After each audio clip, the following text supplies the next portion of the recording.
you open this up in a way where you try to have it so your kids can talk to you about things that I think our reaction is often to be like, well, to get them in trouble, to restrict them.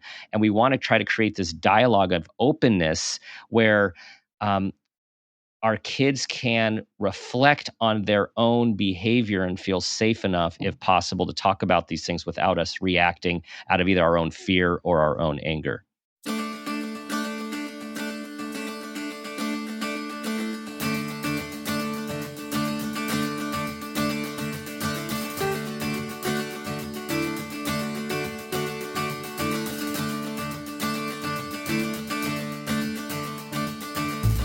Happy September, people. This is the newest episode of Sitting Down with Dr. Dan's bonus episode. Every month, we answer your questions, so please keep sending them to us via Facebook, X, formerly known as Twitter, Instagram, or email us at podcast@drdanpeters.com. Today, I am back in the studio with our wonderful podcast producer and mom, Laura. Hello, Laura. Hi, Dr. Dan. I'm happy to be back in the studio with you. And hello to our wonderful community. I cannot believe when this airs, it'll actually officially be fall. So we're into another season, and it's a big season in the Dr. Dan world. It's back to school, back to schedules. Yes. And, kind of back to, reality. Doing what we're supposed to be doing. Yes. Back to reality. Exactly. So, and if you've gone into any store, I just had to say, if you got into any store, you see Halloween decorations and you say, wait, what? Is it already that time? And it isn't, but it is. That's just how it works. We blinked and here we are. But I hope everyone, enjoyed their summer, had some time off with family and friends, and we have a real variety of questions today, and I'm really, really excited to hear your answers. Me too. You never know. You never know what's going to come out. I don't, which is why I love our listening, Sitting Down with Dr. Dan episodes. So one thing I will say is that these all come in through either social media or direct message emails. So please, keep reaching out that way. And question number 1, Dr. Dan, what do you think about the new study regarding teens and binge drinking and the role parents play? I'm going to put a little note in here before Dr. Dan answers. One study or article that was cited was just in usnews.com on September 15th, 2023, with a headline, Teen Drinking Much More Likely If Parents Binge Drink Study Finds. And anyone listening, if you Google, you will come upon, this more recent study, but this is also something that's been in kind of the parenting dialogue, I would say, for the last couple of years at least. So it's a big one. Yes, it's a real one, and it's a good question. So, of course, I read the study, and here's a little overview for everyone. Researchers at the CDC analyzed responses from 740 parents and their children who participated in 2 different surveys, and they answered questions about alcohol use in the past 30 days. And among their findings was that adolescents whose parents binge drink had a 4 times greater chance of drinking alcohol themselves compared to adolescents whose parents did not binge drink. So that's significant. In all, 6.6% of teens drank alcohol with no significant differences related to income or social status. I'm actually surprised that the number is so low. From my clinical experience and other research that's out there. And so it also just makes me wonder, if some teams were holding back because they didn't know if their parents were who was going to find out. But that number actually seems, I'm surprised. It seems a little low. So teen drinking is a problem. We know there's a lot of experimentation that goes on in the teens. And a lot experimentation is normal. The research shows, and also I'm citing some research which was summarized in the great book by Jessica Leahy, The Addiction Inoculation, where she was on our show maybe a year ago. Great episode.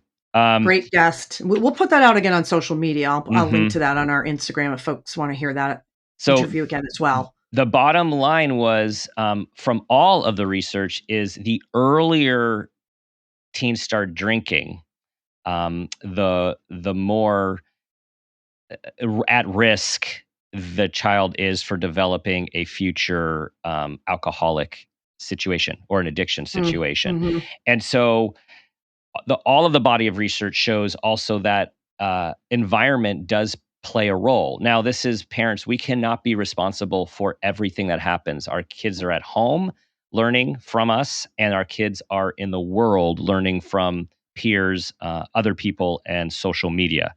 And so all we can do is try to think about what can we control, and what we're supposed to be controlling is what we say about alcohol, what we show our kids about alcohol use, what we model for them, and how accessible it is, and how permissive or restrictive, and like what is our message about underage drinking. And all of that really makes a difference. So the study found that more than half of the parents reported alcohol use, and more than a quarter reported drinking frequently, and more than a third reported binge drinking.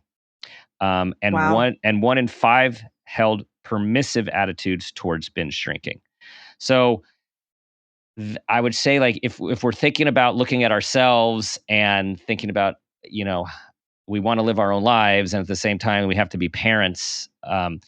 If we are binge drinking in front of our kids and have positive feelings and positive communications about binge drinking, and we're permissive about our teens drinking, and it's available, and we don't mind, that's that's not the best thing to do. I would say that's not good. I'm like, that is not a great message. I'm not Dr. Dan, but I'm just listening and feeling like that is sending a message. And you always talk about how our kids are always watching us, teens included. Right. So, okay, keep going. Yes, then I have some things at the end I want to bring up too. I definitely want to hear your wisdom on this. I'd say, just to summarize what the researchers found and concluded, is that this study adds additional support to a very large body of research, which Jessica Leahy gets into quite a bit, showing that parental substance use is strongly associated with children's substance use. And it doesn't mean like young children necessarily, all children of all ages. And that, as we're talking about, is parents should be setting a healthy example for their children. And if they drink, it's important to model responsible drinking behavior. And to go one step further, when I alluded to like what we say, where we want to be very mindful of how we position and do PR for drinking. So, for example, oh my gosh, I had such a stressful day, I need a drink. That is a very common thing for parents to say. So again, no shame. It's just, gosh, this parenting thing, it's like everything that comes out of our mouth and everything we do has a potential to impact our kids. So if they learn, what you do after a stressful day is you have a double shot, you have a shot and a drink, you have a glass of wine. We just have to be mindful of how we are talking about it as a need and a dependency versus, oh, I'd like to have a glass of wine.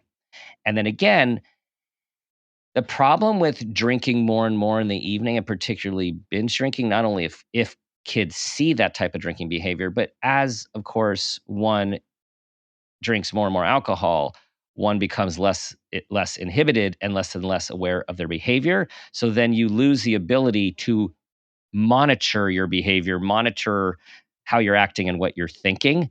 So it becomes, so we might not be aware if someone is drinking a lot and getting buzzed or regularly drunk. You just aren't going to be as aware of what you're doing in front of your kids. Right. And for me, when this question came in, and you did a wonderful job of kind of pulling together the highlights of the study, that made it, really speak to me even, more deeply about the statistic around binge drinking. That's really the red flag that I wanted to just address a tiny bit more, because that is a behavioral situation that is already set up for exactly what you just said. You're not really thinking of your kids. You're not able to monitor your own behavior. If you're going to be in a situation where that is where you may end up at the end of the night, should parents be trying to kind of keep that out of the range of their kids? Maybe you're at a friend's house and you stay the night, or you get a babysitter and you're Ubering home after the kids are in bed. I mean, I just think that if children of all ages, but especially teens and maybe kids that are going off to college, if they're seeing this as an okay behavior and a cool thing to do, and I want to be like mom and dad, we're getting into all kinds of issues like alcohol poisoning or, other things that are happening on a college campus that, I just think it's a slippery slope. And I'm just wondering, should parents, if this is just a behavior that they feel like, hey, I'm doing this, this is my life. Right. Sometimes I binge drink and I go for it. Should there be a pause to set it up so that maybe the kids are not even exposed to it? Or ideally, yeah. I mean, ideally, okay. yes. And saying this, we were both saying this without judgment to everyone, is it's just being mindful of what your kids are seeing, both in drinking behavior and then your behavior after drinking. So, lots of people have wine with dinner or have a beer or a mixed drink, and a lot of families and a lot of cultures where alcohol is very much a part of the culture. Again, it's the difference in my mind. It's the difference, but it's how one is drinking and what one is modeling, to your point. So if you tend to be more of a binge drinker, and again, for a binge drinker, that often doesn't mean you're doing this daily. It just means when you drink, you are binging and maybe drinking a lot. If you can do that away from your kids, that's ideal. Okay. Because I think culturally there's been, I feel like I've just seen as a parent, I'm a mom to twins, they're 20 years old. I see things that people are kind of forcing as cultural norms, like mommy needs her wine, and, people doing shots at Super Bowl parties and taking it to a level where, parents are maybe putting themselves first to be like, well, I'm going to party. It doesn't matter that I have kids. And I'm just feeling like, for me, without judging, there's got to be a happy medium for you to keep that independence. Maybe you're like one of these weekend warriors that just works out on the weekends. So maybe your big drinking is something you look forward to and you have a way that you handle it. And great, it's part of your lifestyle. But when you're a parent, there is a consideration of those eyes on you. And I wish the study got into that a little bit more. Right. What are the solutions? Because I do think there is some autonomy and independence that parents want to retain. And if they, they're healthy and safe, but you're not on a vacation away from your kids, they're like right there seeing you stumble or watching you do, your fifth shot down in the living room. And I'm like, oh, yeah. Right. And I think that's where things start, we lose control, and where it's not healthy for the kids to see that on a regular basis. And I would say also argue for whether it's alcohol, whether it's alcohol use, technology use, social media use. These are all things that our kids are going to be exposed to, and in most cases be experimenting with and using. And so the idea of full restriction and abstinence, while that seems like it can be good, at the same time, how do your kids learn how to manage all of this stuff if they don't see it? So, alcohol is a part of our society. Alcohol and drugs are very common on college campuses. These are all things we should be talking about with our kids, especially, far before college. For many, it starts in middle school, where people get exposed to this, certainly in high school. And you want to have these open conversations about it, about the family. If there's addiction in the family, it's advised to talk about from a physiological perspective, not a shaming perspective. We have these individuals in our family who struggle with alcohol or addiction, and that makes anyone genetically related more at risk for developing it as well. So we need to be really careful. And here's the things to look for, right? Like here's the things when you um, are drinking more and more and more, or if you're craving it and thinking about it, or if you find yourself able to drink more than your peers, if it doesn't affect you the same way, if you're preoccupied by getting it, if you find yourself wanting to do it alone, like these are all things that say, this might be a problem for me, and maybe I should talk, like to come talk to us, right? You open this up in a way where you try to have it so your kids can talk to you about things that I think our reaction is often to be like, well, to get them in trouble, to restrict them. And we want to try to create this dialogue of openness where our kids can reflect on their own behavior and feel safe enough, if possible, to talk about these things without us reacting out of either our own fear or our own anger. That is very helpful. I think that's a great place to wrap up on this question. I think that summarizes it beautifully, and it is this dialoguing and conversation and ability to have that communication without judgment. Mm-hmm. And right, we shouldn't be avoiding these things as parents. Okay, so this I'm curious to hear what our listeners think. If you want to put stuff in the comments or send private DMs, I do think this is an ongoing topic, and it every now and then there's a new study that really stops me in my tracks. So I'm glad we can address things that are more in the breaking news category through these episodes. So question number 2 is a total reversal of kind of the topic and even the ages. This is Dear Dr. Dan, do you think Disney princesses are good or bad for my young daughter's self-image? And I'm going to say that mom of twins, 1 girl, 1 boy, and our daughter loved Disney princesses, and we tried to let her be creative with any kind of toys that she wanted to play with, and the same went for her brother. So I'm curious to hear your answer on this one. Yeah, me too. Because I immediately went back to our kids growing up, dress and up. Our girls loving Disney princesses and their Disney princess dress. One more in particular, and of course, our son loving when he was young to get into his sister's soft, snuggly. The dresses, right? Like that's what you do when you dress up. Is so right? fun, for any age. Yeah. Okay. So again, what does the research say? And it's interesting, and I think this is some really good information. So there was a fairly recent study out of UC Davis, and this study focused mostly on how the body type of the favorite Disney princess affects a child's body esteem. Like, how do they feel in their own bodies? Oh my goodness. And their masculine or feminine play. So it was looking at both body esteem and gendered play, because those are apparently the parents' most cited concerns about Disney princesses.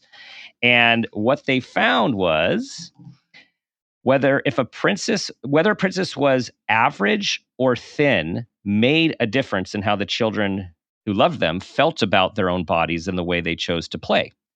So children whose favorite princesses had an average body, like Moana, they had a higher body esteem a year later. And those children were also more open to exploring play that was both stereotypically masculine and feminine. And this was true for both boys and girls. So that's very interesting. So that's interesting. So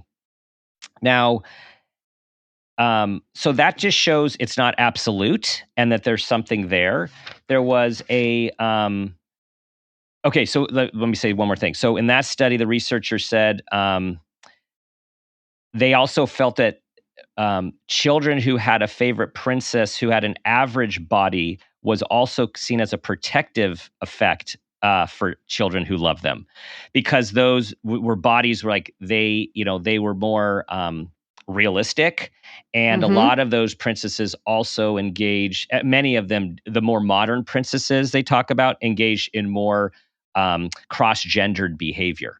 It's not like they really talked about in another study. They talked about, let me get to that study because that was interesting. They looked at Disney like through the years, like the 50s, the 60s, the 70s, and then how more with the 90s, Jasmine, and one of the favorite princesses in was it in Frozen? I mean, like the princesses have become, first of all, more diverse, which was very important. Hooray. And also more varied in their princess behavior, right? To the point that some of the princess behavior is not what we would consider of the traditional past Disney behavior. And this other study found like this is very helpful. They said that overall, this study found that identifying with princesses did not result in poor body image for girls. That's great. They said although there is nothing inherently wrong with expressing femininity or behaving in a gendered manner, stereotypical female behavior may potentially be problematic if the girls believe that their opportunities in life are limited because of the preconceived notions regarding gender. So this one is talking more about, okay, what are girls seeing with their princesses of what is princess behavior, and is it too restricted in terms of their own options about how they can be in the world. Okay. So I would say, everyone, let me see. I had one more piece of information here. And then they concluded that many of the more recently released princesses convey some inspirational and positive messages to young girls, even if they also adhere to traditional depictions. So, guys, just like everything, I think it's mixed. I would say overall, it's to be mindful of what, like, dress up and imagining about being a princess or a prince or a knight, is very much a part of imaginational growing up culture, at least in our culture. And I think this is about being very mindful of what our kids are exposed to and not overthinking it, but also being aware of, who are they dressing up as, and what are our messages about them, in terms of when we talk to them about how they look and what they're playing and what they're doing. Do we as parents just focus on what a beautiful princess they are, or wow, you are a strong princess, like, wow, you are able to do X, Y, and Z. And again, I think it just goes back to what we are reflecting on them related to what they're seeing in their favorite princess character. This makes me feel like almost anything that is in the realm of play can be sort of modified and enhanced by just how we are reacting to our children. So starting from never forcing your child to have to play with any one type of toy based on, boy or girl, or, anything in between. And then reflecting upon things, like you said, using adjectives like smart and strong, and also saying you look nice. I mean, that's not off limits, but to let them guide you, and then to maybe just sprinkle in things that set up this play as having some features of being a role model. Seeing the strength, or you overcame this challenge, and we all have challenges. So that's good, because I do think sometimes some of the more traditional play and things that have been around for a long time that have had to evolve, reputationally, they're not always the greatest. And so for parents to maybe be open-minded, that, if you are feeling like you're a very forward-thinking parent and, maybe you're against some of this traditional play, well, this is an opportunity to maybe explore how it could be okay. If your son or daughter is really interested in prince or princess stuff, or Barbies or things like that, that there are ways to make that work for your family. So hoping that this mom or dad is feeling a little bit of relief, that it's okay. Yeah. If they want to do the princess thing, or the prince thing. Yes. It's okay. It's great. Yes. And I'm just thinking again back on a couple snapshots in my mind of our girls coming out of their rooms in their princess dresses. And the thing that I think about is how those dresses made them feel special. And I think it's healthy to feel special, right? To feel like you're glowing. And again, it's just, what do we then say, and what do we reinforce? Yes. And I think that goes for any age. And when you were just explaining that, I'm also going back and having some of my own snapshots. And one of the things that was a thread through with all of our children's play, particularly with the dress up and pretend, was we always had an emphasis on things being magical, whether they were defined by magic like a Harry Potter wand magic or Wizard of Oz magic or princess magic or just something outside of all of that there felt like there was something magical about what we were doing or creating. And so that's a very neutral word, that there's magic in this and specialness. So, and those years are fleeting, Dr. Dan. You and I are time traveling back to this dress up and pretend place. So there's a big element of just enjoying it and letting your kids have, wild imaginations. All right, we're getting into all these questions today. I love it. We're only on number 3, so I'm going to keep us moving forward. This one is a social media one. Dr. Dan, we are a mom and dad here, and we're very curious to know more about the TikTok trend of more names for more different types of parenting trends. How can new parents like us tune out all this noise, all this judgment, and comparison to others? We recently heard of something called a scrunchy mom. Help. Yes. This makes me think about, we've talked about gentle parenting and I think eggshell parenting and helicopter, but have you heard of scrunchy? No. Okay. No, I have not. I wear them. I wear scrunchies. Well, back from the 80s. I checked out that link that you sent me. So, and it was like scrunchy, crunchy, and something else. It's like, okay, we're running out of words. Yes. Right. So I think it's mixed. On the one hand, it is completely overwhelming the amount of parenting literature that is out there that is coming at you daily, and the pressure to be amazing parents and raise healthy kids and kids with self-esteem and kids with skills and kids who are prepared for this world that they are moving into, which we have no idea what it's going to look like. With all of the stresses and uncertainties that exist on a daily basis in our modern times. Fed to us by news and social media and technology. So the parenting feed is this nonstop. So yes. I do think all of this can be completely overwhelming, and I'm going to be arguing for simplification in a moment. Now, on the other hand, the other argument is it's a way that parents are trying to, I think, own their style that they've come up with from everything that's out there, come up with some more modern, like just kind of like hip lingo, because the authoritative parent and the authoritarian parent and the permissive, I mean, that's like, those are the big ones, the permissive parent. Those have been around forever in the literature, and those are kind of boring names. So then there's the gentle parent, there's the helicopter parent, there's the free range parent. I mean, the list goes on and on. There's the nurturing parent, there's the positive parent. Like there's so many. So I would say to me, as both a clinician professional in the space, however, as a consumer, as a parent, what I've always tried to do is distill, read to get a sense of what they're trying to say, see if it resonates with me, and then I just take pieces of what seems right to me, and without calling, I think it is helpful for some people to have a title like gentle parenting. Okay, what is gentle parenting? Well, gentle parenting, even though the name is not a great name, which we've talked about on other episodes, but gentle parenting it really looks at respecting a child's emotions, trying to understand what's behind their behavior, that their behavior is communication. It focuses on communication and connection, and it very much has boundaries and limit setting for behaviors that are unsafe and not consistent with the family values. So for me, it's like, okay, are you a gentle parent? Are you another name for a different kind, like tative parent, which has gotten the most authoritarian, not so good. That's do as I say, could be much more punishment. Authoritative, which is why it gets confusing, is more of like, I really care what you say.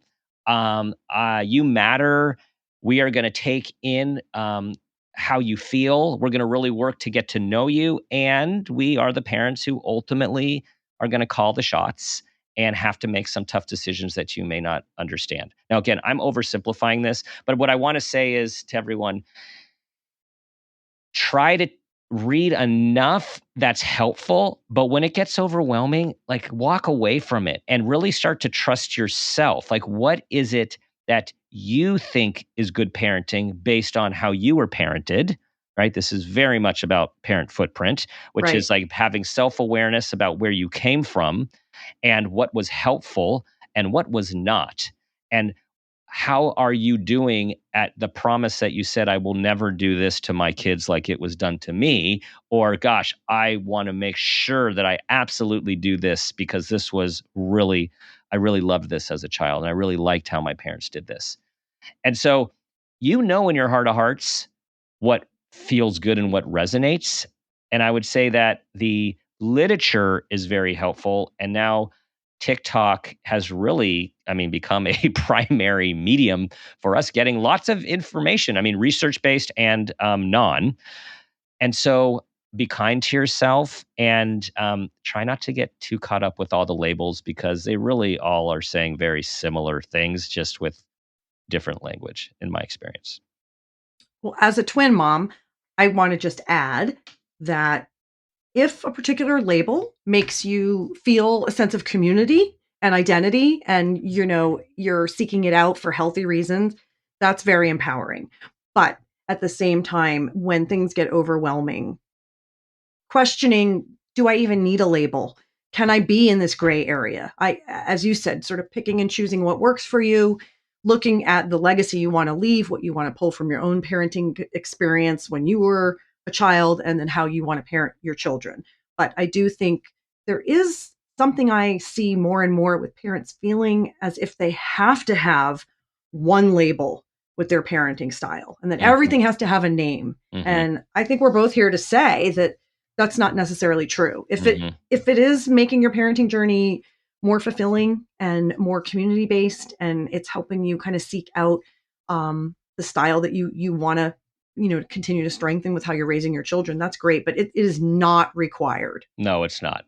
So if someone asks you, so what kind of parent are you, referring to all these labels, and you don't really have one, you could just look at them and say, a really good one. Yes. I was going to say, a loving parent. Yes. I am a loving parent. Yes. So I agree. I like that. Thank you. I just think there's a lot of pressure on new parents. I felt that really deeply when I read this question. Yes. And you don't know. You're not sure how to make sense of all the things you're supposed to be figuring out. Yeah. So, wait, okay, we have two more questions. One last thing. Sorry. No, sorry. Spoiler alert, because you just said there's a lot of pressure on new parents. Spoiler alert, there's a lot of pressure on parents the whole way through. Okay. Yes. I think it's a little not easier, but you're more used to having to figure out how to pull and pick and choose. But in the beginning, as a new parent, at least for us with twins, everything had equal weight. Yes. So I wasn't sure if knowing if I was a scrunchy mom was as important as knowing like certain milestones around tummy time. I was like, do I have to do all of these equally? Yes. So that's what I meant. It's never easy, but it's always worth it. So, all right, two more questions. I'm going to swap them. So the last one we can just have a little improv on. So the next question is, what age do children know their sexual orientation? Is it something that kids or teens recognize with little doubt from a very young age? Our son is in middle school and asking questions a lot about this particular subject, and we want to be supportive, but we also don't want to pry. Great question and great approach. So, historically, it's been thought that kids really start to get in touch with their sexuality and their sexual identity and all of the normal questions that come with it. I want to say the normal questions, like it's typical for adolescents, pre-adolescents to really question as they're having these different feelings and seeing these different people and having different attractions and being curious and confused and sometimes uncomfortable with however their body is feeling in certain situations. So middle school has always been a very standard time. However, more and more we are seeing that kids can start to become aware of their sexuality earlier, age 8, 9, and 10. And there are many who grown up will tell you that, oh yeah, they always knew. They always knew that they had different feelings for and felt different sexually. And so I think if I'm reading also into this question is like, yes, it's very common that your child would have these questions or these awarenesses at this age, if not even younger. And it is very normal to be questioning at this time and to be able to provide a non-judgmental, open platform for everything from friend choice to dress, to the way he or she might be talking about in different people. It's like that is what is recommended, is this non-judgmental space, particularly where these kids have all forms of their identity are in formation and in questioning at this middle school age. That's very reassuring, Dr. Dan. I also took that from this question that yes, this is absolutely typical at this moment, in your child's school career. And, my memory, again, I'm not the doctor here, but middle school is when a lot of these children are encountering things like dances or people talking about first crushes. It's just a little bit more in the culture once they leave elementary school. And I do believe absolutely that some individuals know, and they've always known that there is stuff that happens towards the end of elementary school as well. I think it's maybe just talked about a little more openly in middle school. I think it's just kind of out there in the culture more.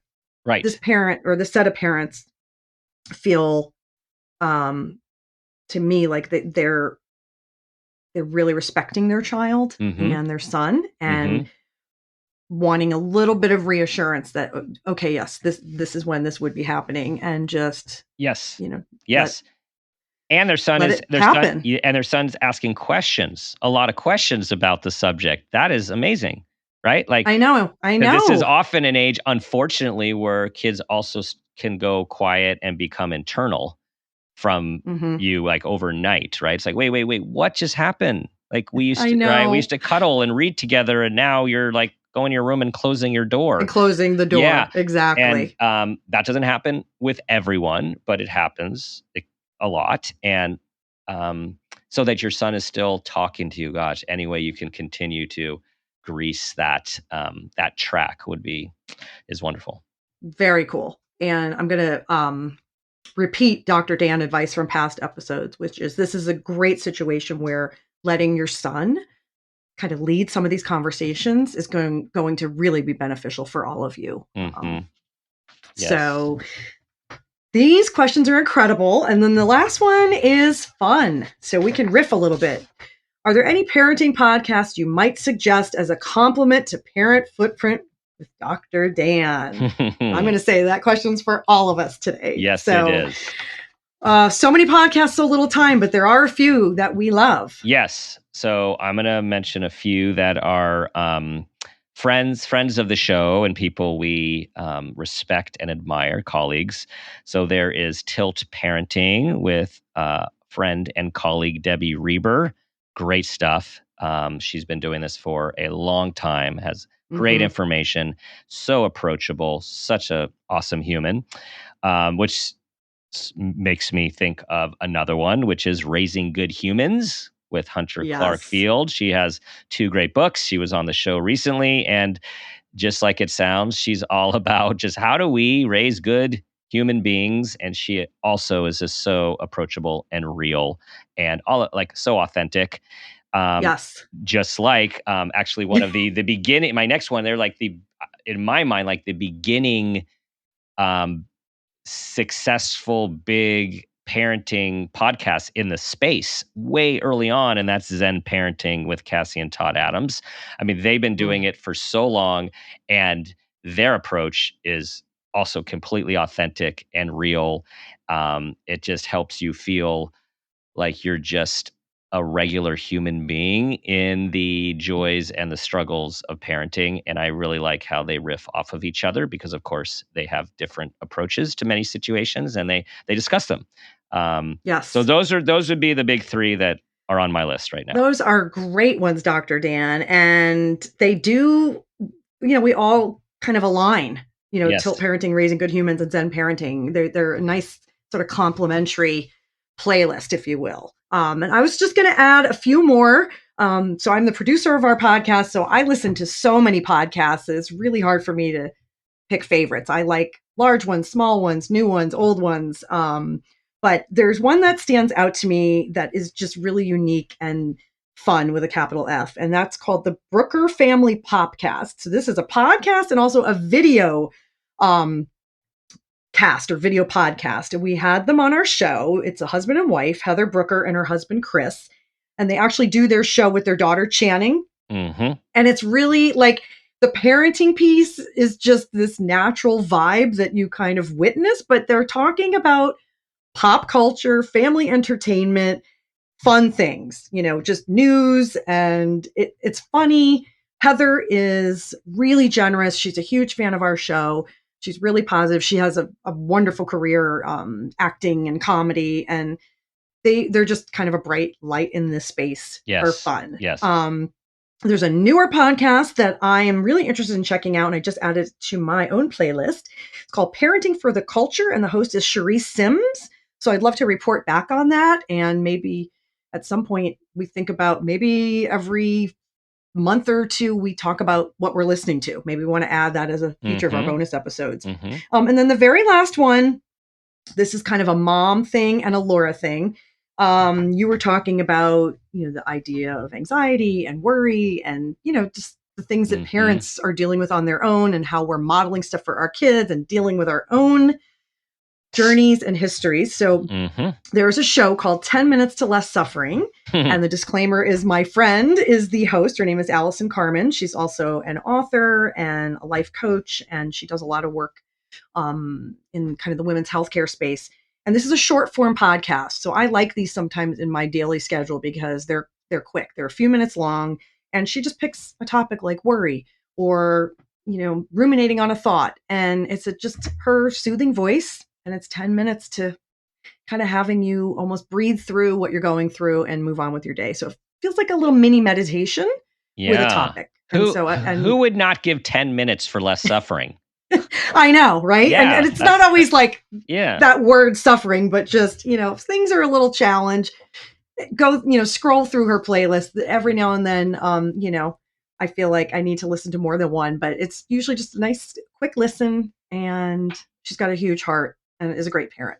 So I wanted to give a little shout out to her. And of course, listeners, we want to know what else you're listening to. So put it in the comments on any of our social, or if you think a great podcast and we should be interviewing that host, send us a DM or an email, podcast@drdanpeters.com. We love your suggestions. We love the interactive relationship we have with you, and our listening community really drives what we do on all our episodes, but particularly the bonus episodes. So thank you.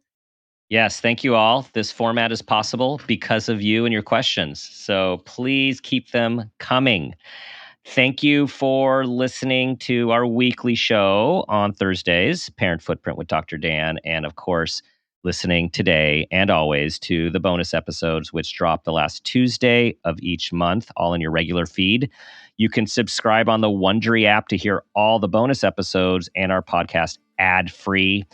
And of course, follow us at Parent Footprint Podcast on Facebook and Instagram, and on Twitter, I guess now X, at Dr. Dan Peters. Thank you for being a part of our community. Thank you for subscribing. Thank you for your 5-star reviews. And I have to say the ending, which you know what it is, which is do your best to be that person you want your child to become, and ask yourself the guiding question I ask myself each day: what footprint do you want to leave?